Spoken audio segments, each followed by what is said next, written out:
Hello everyone, my name is Karan and welcome to the channel law prep tutorials. आइए start करते हैं। आज की क्लास का हमारा टॉपिक रहेगा mercy petition in India and the pardoning powers of governor and president of India. चलिए हम स्टार्ट करते हैं। What is mercy petition? A mercy petition is a formal request made by someone who is sentenced to death और imprisonment by a court of law. Mercy petition का हम Hindi meaning जाने तो होता है दया याचिका, की कोई माफी मांग रहा है उसे माफ कर दिया जाए। ठीक है, देख सकते हैं हम definition. Mercy petition is a formal request made by someone who has been sentenced to death और imprisonment seeking mercy from the president और the governor as the case may be. ठीक है, The idea of mercy petition is followed in various countries like United States of America, United Kingdom, Canada। ठीक है, बहुत सारी countries में mercy petition का system follow होता है। ठीक है, अब हम देखते हैं कि article 21 of the constitution of India में गिवन है right to life and personal liberty. इसका मीनिंग क्या है? No person shall be deprived of his life or personal liberty except according to the procedure established by law। मान लीजिए किसी person को अगर डेथ सेंटेंस की पनिशमेंट मिलती है या इम्प्रिजनमेंट ऑफ लाइफ की पनिशमेंट मिलती है तो उसकी राइट टू लाइफ इन्फ्रिंज हो रही है या फिर उसकी पर्सनल लिबर्टी इन्फ्रिंज हो रही है। बट आर्टिकल 21 ये भी कहता है कि अगर by it is done by procedure established by law then it is valid. हमारे जितने भी फंडामेंटल आर्टिकल्स हैं, फंडामेंटल राइट्स हैं, उन सब के भी रीजनेबल रिस्ट्रिक्शंस हैं। वैसे ही आर्टिकल 21 का भी रीजनेबल रिस्ट्रिक्शंस गिवन है हमारे लॉ में। ठीक है, क्या है? Except according to the procedure established by law. अगर लॉ के एस्टेब्लिश प्रोसीजर के अकॉर्डिंगली किसी को कोई पनिशमेंट दी जा रही है तो वैलिड है, वहां पे उसका आर्टिकल 21 का वायलेशन नहीं माना जाएगा। ठीक है, अब हम जानते हैं the philosophy behind the mercy petition.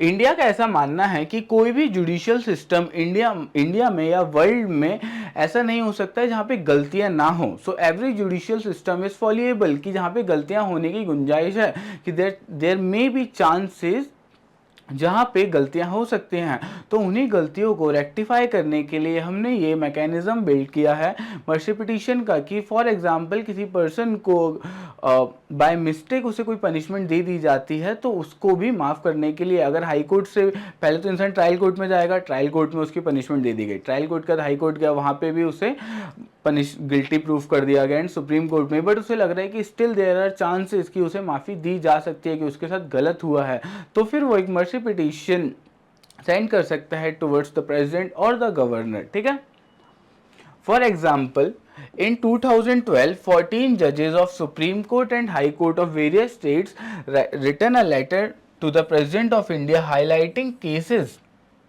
from 1990s where courts had wrongfully awarded capital punishment to 15 individuals and 2 of whom were subsequently executed। इसका मतलब क्या है कि 1990s से लेकर अभी तक 15 इंडिविजुअल्स को wrongfully पनिश कर दिया गया था एंड जिनमें से 2 को तो डेथ सेंटेंस भी दे दिया गया था। इसलिए मर्सी पिटीशन का एक मैकेनिज्म है जहां पे गलतियां ना हो सके और उन्हें रेक्टिफाई करने के लिए भी एक मैकेनिज्म होना चाहिए, तो वही है हमारी मर्सी पिटीशन। ठीक है, and also firstly the philosophy behind the mercy petition, secondly rectification of judicial errors। अगर कोई गलती हो जाती है तो उसे रेक्टिफाई करने के लिए भी हमारे पास एक मैकेनिज्म होना चाहिए। ठीक है, thirdly maintaining public trust।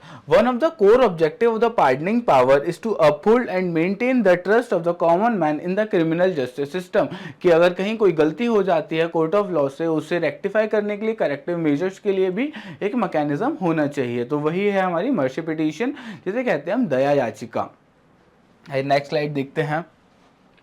Constitutional framework. अब कॉन्स्टिट्यूशन में कहाँ पे गिवन है मर्सी पिटीशन या पार्डनिंग पावर्स जो होती है हमारे प्रेसिडेंट या गवर्नर की? Firstly, as per the constitutional framework a mercy petition to the president is a last constitutional resort. कि इंसान के पास लास्ट रिजॉर्ट होता है कन्विक्ट जिसे पनिश कर दिया गया है when he is sentenced by a court of law। A convict can present a mercy petition to the president under article 72 of the constitution and अगर वही पिटीशन उसे गवर्नर के आगे प्रेजेंट करनी है तो वो कर सकता है under article 161 of the constitution. ठीक है, अब ग्राउंड्स क्या क्या हो सकते हैं मर्सी पिटीशन फाइल करने के लिए? फर्स्टली, द मर्सी और clemency is granted on the ground based on his health, physical or mental fitness, and if his family's financial condition, considering if he is the only sole earner of bread or butter or not, कि कोई person है वो कौन से grounds पे mercy petition file कर सकता है? फर्स्टली हेल्थ, फिजिकल और मेंटल फिटनेस, और thirdly if he is the sole earner of bread and butter in his family. ठीक है, ये देखते हैं। The supreme court in the cases such as Shatrughan Chauhan versus union of India held that right to seek mercy under Article 72 and Article 161 of the Constitution is a constitutional right and not the discretion of whims of the executive। कि इंसान का ये constitutional right है, mercy petition अगर किसी को submit करनी है, फाइल करनी है, तो उसका एक कॉन्स्टिट्यूशनल राइट है, ना कि एग्जीक्यूटिव की विम है कि उनकी चॉइस है, उनका डिस्क्रिप्शन है, उन्हें अगर सही लग रहा है तो उन्हें मर्सी दे दी या पार्डन कर दिया, बट ऐसा नहीं है, इंसान का कॉन्स्टिट्यूशनल राइट है। तो कोई भी पर्सन गिल्टी या कन्विक्ट हो जाता है बाय कोर्ट ऑफ लॉ, तो वो पर्सन भी मर्सी पिटीशन फाइल कर सकता है ऑन दीज गिवन ग्राउंड्स। चलिए नेक्स्ट स्लाइड में देखते हैं हम लोग। इस स्लाइड में हम देखते हैं the process of making a mercy petition. So at the present date there is no statutory written provision or a procedure established for filing a mercy petition। so अभी देखा जाए तो यहाँ पे कोई भी एस्टेब्लिश प्रोसीजर नहीं है जिसके अकॉर्डिंगली मर्सी पिटीशन फाइल होती है। तो बेसिकली कोई भी कन्विक्ट या उसके रिलेटिव्स मर्सी पिटीशन फाइल कर सकते हैं on his behalf. And secondly कोई भी मर्सी पिटीशन तब फाइल कर सकता है जब उसे ऑर्डर आ जाए या अपील का केस का रिजल्ट आ जाए with in 7 days। A convict under sentence of death is allowed to make the petition within a period of 7 days after the date on which superintendent of jail informs him about the dismissal of the appeal or special leave to appeal by the Supreme Court। तो देखा जाए तो high court या supreme court से decision आने के with in 7 days में ही convict को अपनी मर्सी पिटीशन फाइल करनी होती है, या फिर उसके बिहाफ में उसके रिलेटिव्स भी मर्सी पिटीशन फाइल कर सकते हैं। आगे जानते हैं मर्सी पिटीशन की हम प्रोसेस नेक्स्ट वाली स्लाइड में देखेंगे। The long route of capital punishment. अगर किसी भी पर्सन को देखा जाए अगर उससे डेथ सेंटेंस अवॉर्ड हो जाता है बाय ट्रायल कोर्ट, ठीक है, तो उसके बाद क्या होगा, वो हाई कोर्ट में अपील करेगा। हाई कोर्ट में भी अगर हाई कोर्ट ने कंफर्म कर दिया कि हाँ ये पर्सन गिल्टी है, इसे कन्विक्ट ही करना चाहिए, इसे डेथ सेंटेंस ही देना चाहिए, तो उसके बाद क्या होगा, हाई कोर्ट के बाद वो कहाँ जाएगा, वो हाई कोर्ट का सुप्रीम कोर्ट जाएगा वो पर्सन, और सुप्रीम कोर्ट में भी उसकी रिक्वेस्ट या उसकी अपील रिजेक्ट हो जाती है, तो उसके बाद वो पर्सन मर्सी पिटीशन फाइल कर सकता है विद इन 7 days। ठीक है, अब मर्सी पिटीशन फाइल करने के बाद क्या प्रोसेस रहेगी आगे। Mercy petition the president of India forwards it to the ministry of home affairs. तो जो प्रेसिडेंट है वो मिनिस्ट्री ऑफ होम अफेयर्स को पिटीशन फॉरवर्ड कर देंगे। उसके बाद जो मिनिस्ट्री ऑफ होम अफेयर्स रहेगी, मिनिस्ट्री ऑफ होम अफेयर्स इसे फॉरवर्ड करेगी टू द स्टेट कंसर्न। जिस स्टेट का वो पर्सन है जहां पे क्राइम हुआ है वहां पे ये पिटीशन जाएगी और स्टेट के एग्जीक्यूटिव का डिसीजन मांगा जाएगा कि उनकी क्या इच्छा है इस पे। हाँ, then the state lets MHA knows its advice. उनकी स्टेट की क्या एडवाइस है वो अपनी एमएचए को बताएंगे। उसके बाद मिनिस्ट्री ऑफ होम अफेयर इसे वापस फॉरवर्ड कर देंगे with their recommendation to the president of India. मतलब क्या होगा, मर्सी पिटीशन कहाँ जाएगी, प्रेसिडेंट के बाद। प्रेसिडेंट क्या करेंगे, उसे मिनिस्ट्री ऑफ होम अफेयर्स को भेज देंगे। मिनिस्ट्री ऑफ होम अफेयर्स फिर क्या करेगी, उसे कंसर्न स्टेट के पास भेज दी जाएगी उनकी एडवाइस के लिए। फिर स्टेट अपनी रिकमेंडेशन और एडवाइस सेंड करेगी मिनिस्ट्री ऑफ होम अफेयर्स को। फिर उसके बाद मिनिस्ट्री ऑफ होम अफेयर्स अपनी रिकमेंडेशन और एडवाइस के साथ में इस मर्सी पिटीशन को फॉरवर्ड कर देंगे टुवर्ड्स प्रेसिडेंट। अब प्रेसिडेंट के पास यहाँ पे 2 चॉइसेस हैं, या तो उसे एक्सेप्ट कर लें कि इंसान को मर्सी पिटीशन मर्सी ग्रांट कर दी जाए, या फिर उसे रिजेक्ट कर दिया जाए, या फिर मर्सी पिटीशन को वापस मिनिस्ट्री ऑफ होम अफेयर्स के पास भेजा जा सकता है कि वो उसे रिकंसिडर करें। ठीक है, रिकंसिडरेशन के भेज दिया जाएगा। उसके बाद मिनिस्टर ऑफ होम अफेयर्स फिर से अपनी रिकमेंडेशन अगेन भेजेंगे प्रेसिडेंट के पास में, एंड इस सेकंड टाइम में प्रेसिडेंट ऑफ इंडिया को उससे एक्सेप्ट करना पड़ेगा या फिर रिजेक्ट करना पड़ेगा, मर्सी डिनाइड और मर्सी ग्रांटेड। उसके बाद मर्सी पिटीशन अगर रिजेक्ट हो जाए तो ये फाइनल डिसीजन नहीं है, उसके बाद भी इंसान के पास एक चॉइस रहती है। वो क्या चॉइस रहती है, the convict can ask for a judicial review, की मर्सी पिटीशन जो डिसाइड की गई ऑन व्हाट ग्राउंड्स उसका भी जुडिशियल रिव्यू हो सकता है। तो जुडिशियल रिव्यू के लिए भेजेंगे, बट जो जुडिशियल रिव्यू का जो वर्डिक्ट आएगा वो फाइनल होगा। या तो जुडिशियल रिव्यू में बता दिया जाएगा कि मर्सी पिटीशन जो उसे ग्रांट की गई है वो गलत है, हाँ, या फिर उसे एक्सेप्ट कर लिया जाएगा। तो बट जुडिशियल रिव्यू का जो वर्डिक्ट होगा वो फाइनल होगा। ठीक है, इसमें देखते हैं हम लोग what are the different types of pardoning power. अब पार्डनिंग पावर से पहले मैं ये पूछना चाहूंगा कि आप लोग को टाइप्स ऑफ पनिशमेंट पता होनी चाहिए कि कौन कौन से टाइप्स की पनिशमेंट होती है, उसके बाद हम डिफरेंट टाइप्स की पार्डनिंग पावर देखेंगे। तो टोटल एट प्रेजेंट 6 टाइप की लीगल पनिशमेंट्स होती हैं। अभी जब तक अपना बीएनएस नहीं आया था, भारतीय न्याय संहिता, उससे पहले इंडियन पिनल कोड में सिर्फ 5 टाइप की पनिशमेंट हुआ करती थी, जिसमें community service as a legal return punishment नहीं थी। बट बीएनएस में एक नई टाइप ऑफ पनिशमेंट ऐड कर दी गई है, वो क्या है, कम्युनिटी सर्विस। तो फर्स्टली कौन सी पनिशमेंट होती है, डेथ की भी, किसी भी इंसान को डेथ की पनिशमेंट दे दी जाए, कैपिटल पनिशमेंट। डेथ और कैपिटल पनिशमेंट एक ही चीज होते हैं, ठीक है। उसका सेकंड टाइप ऑफ पनिशमेंट क्या है, imprisonment for life. Third type क्या है, सिंपल इम्प्रिजनमेंट या रिगरस इम्प्रिजनमेंट, की किसी पर्सन को 7 साल के लिए जेल भेजा जा रहा है, तो 7 साल का उसका सिंपल इम्प्रिजनमेंट रहेगा, रिगरस में ज्यादा मेहनत या काम वाम कराया जाएगा उससे। और फिर फोर्थ क्या है, फोर्थ फीचर ऑफ प्रॉपर्टी, कि उसकी प्रॉपर्टी है वो पूरी कोर्ट या अपनी जब्त कर लेंगे। नेक्स्ट पनिशमेंट क्या है, अपना फाइन, कि किसी भी पनिशमेंट में गिल्टी पे फाइन भी लगाया जा सकता है। तो ये 6 टाइप की पनिशमेंट होती हैं। इनके बाद हम देखते हैं पार्डनिंग पावर्स। अब पार्डनिंग पावर्स ही 5 टाइप की होती हैं, आपको याद रखना है। Firstly it's pardon, second commutation, remission, reprieve और रेस्पाइट। ये 5 टाइप की पार्डनिंग पावर्स होती हैं गवर्नर्स के पास में एंड प्रेसिडेंट ऑफ इंडिया के पास में। तो अब पार्डन क्या होता है, pardon means it completely absolves the convict of the crime, erasing the conviction and all, कि उसमें पार्डन में उसे पूरी तरीके से माफ कर दिया जाए किसी भी क्रिमिनल को या कन्विक्ट को। सेकंड क्या होता है, यहाँ पे एग्जांपल्स भी आप देख सकते हैं। सेकंड है commutation.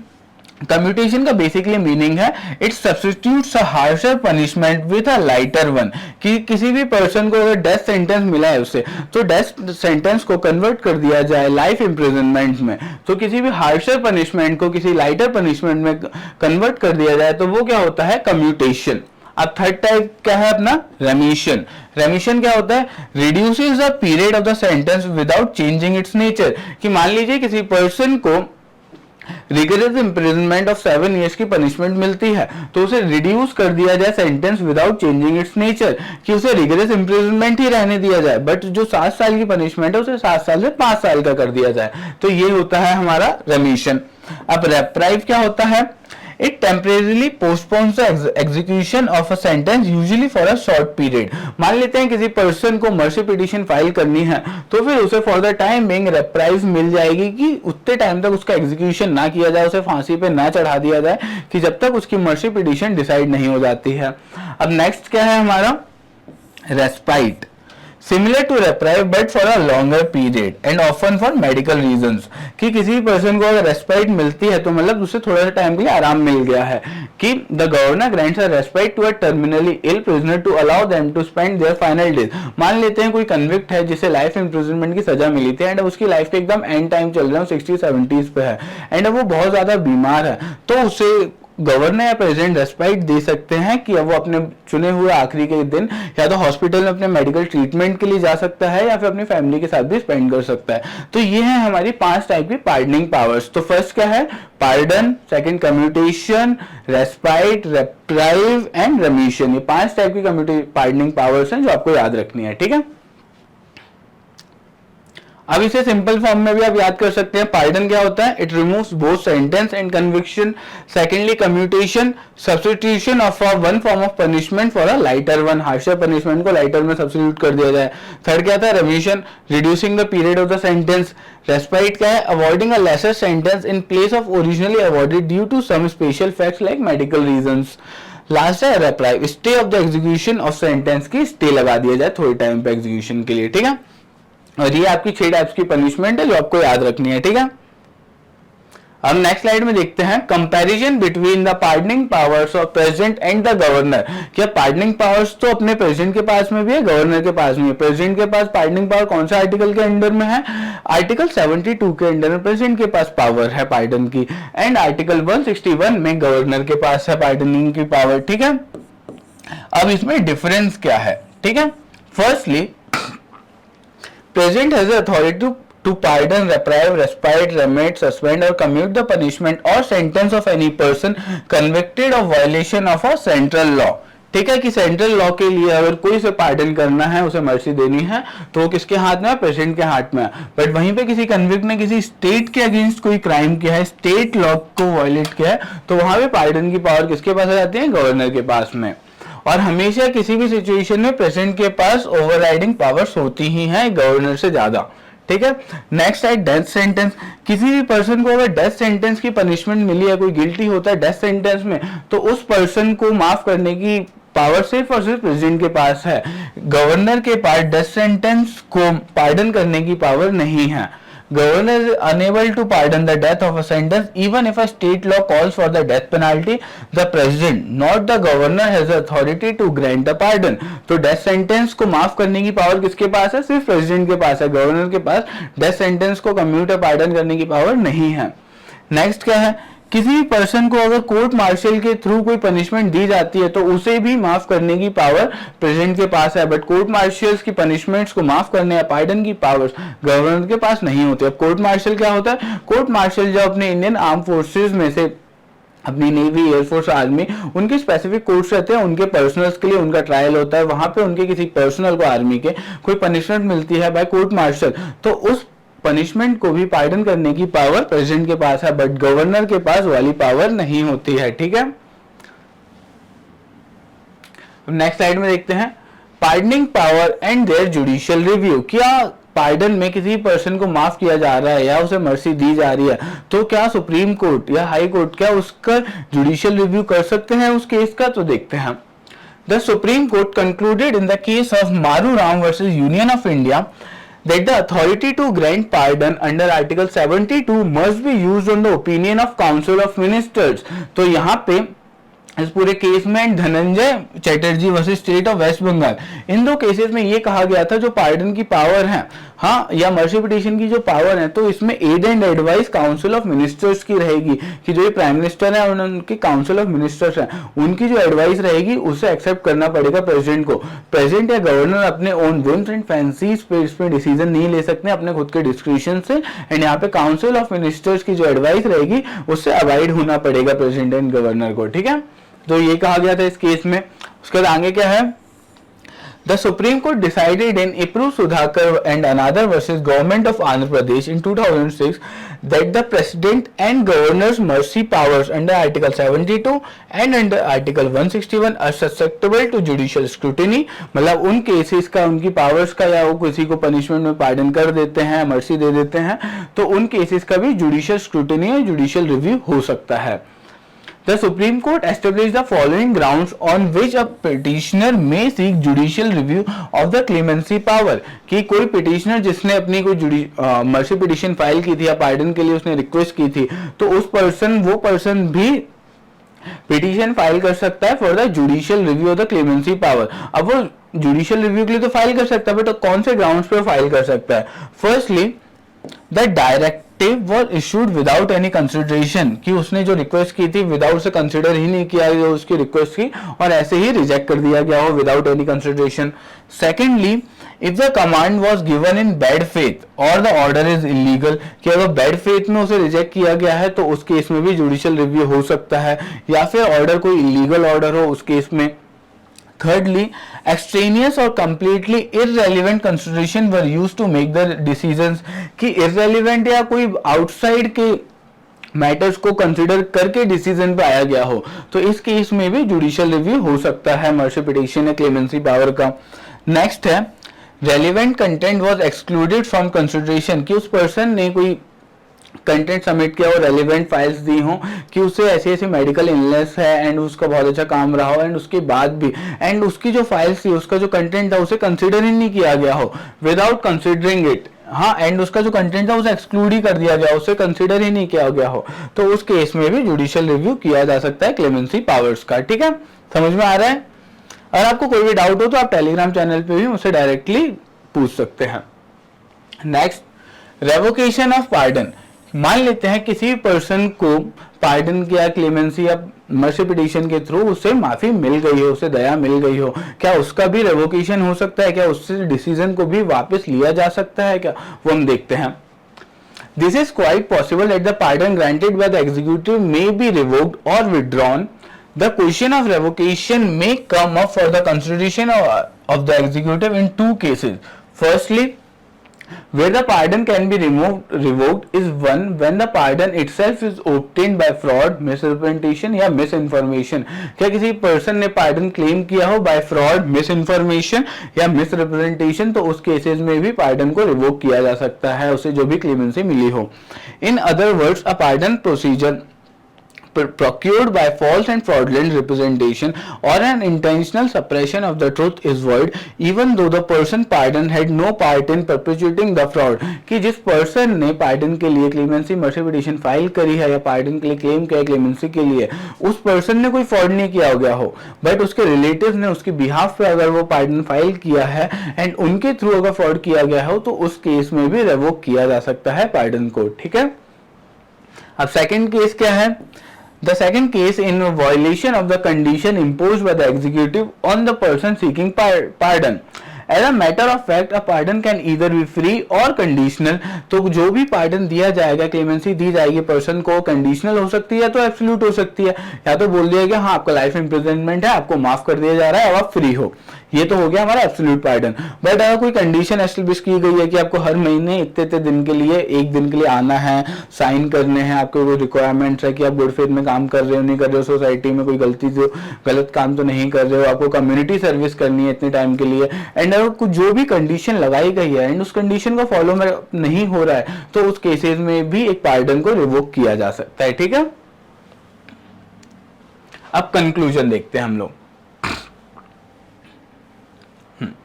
The way forward lies in striking a balance, measures promoting transparency such as clear guidelines,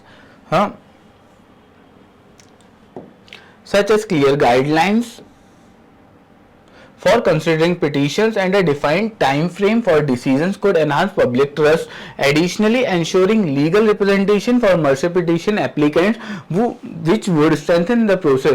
तो फर्स्टली क्या होना चाहिए, अभी तक अपने इंडिया में मर्सी पिटीशन को डिसाइड करने के लिए कोई फिक्स टाइम फ्रेम नहीं है. तो फर्स्टली तो गवर्नमेंट को एक टाइम फ्रेम लेके आना चाहिए कि अगर फॉर एग्जांपल किसी पर्सन ने 1 फरवरी 2025 को कोई मर्सी पिटीशन फाइल किया, तो विद इन 60 डेज या 90 डेज में उस मर्सी पिटीशन का डिसीजन आ जाना चाहिए. तो एक फिक्स टाइम फ्रेम होना चाहिए.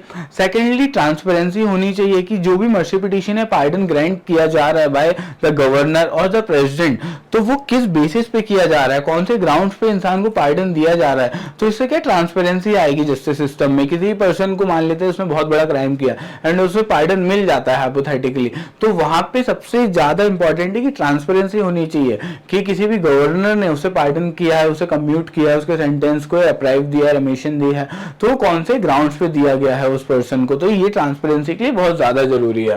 And secondly, legal representation for mercy petition applicant would strengthen the process. For example, x एक क्रिमिनल है जिसने मर्सी पिटीशन फाइल की है, तो उसकी मर्सी पिटीशन को कोर्ट में जस्टिफाई करने के लिए या फिर प्रेसिडेंट के पास कि उसकी एक बार हियरिंग होनी चाहिए, तो वो बहुत जरूरी है, उससे बहुत स्ट्रेंथन होगी हमारी प्रोसेस. नेक्स्ट है, ultimately the mercy petition system serves as a vital purpose in the Indian justice system by acknowledging its strength and addressing its shortcomings. India can ensure a more humane and effective application of this extraordinary powers. तो ठीक है, आज की class में हमने mercy petition को जाना कि मर्सी पिटीशन क्या होती है. Mercy petition is a formal request made by someone who is guilty और convicted by a court of law to request a mercy from the president और द गवर्नर. एंड इसके बाद हमने जाना टाइप्स ऑफ पनिशमेंट क्या होती हैं and pardoning powers क्या क्या होती हैं. तो आपको याद रखना पड़ेगा 5 टाइप की कौन कौन सी पार्डनिंग पावर्स होती हैं and types of punishment and mercy petition exactly होता क्या है. तो आई होप ये क्लियर हो गया हो इस क्लास में. Thank you everyone. हम मिलेंगे नेक्स्ट क्लास में एक नया लीगल टॉपिक लेके. Thank you.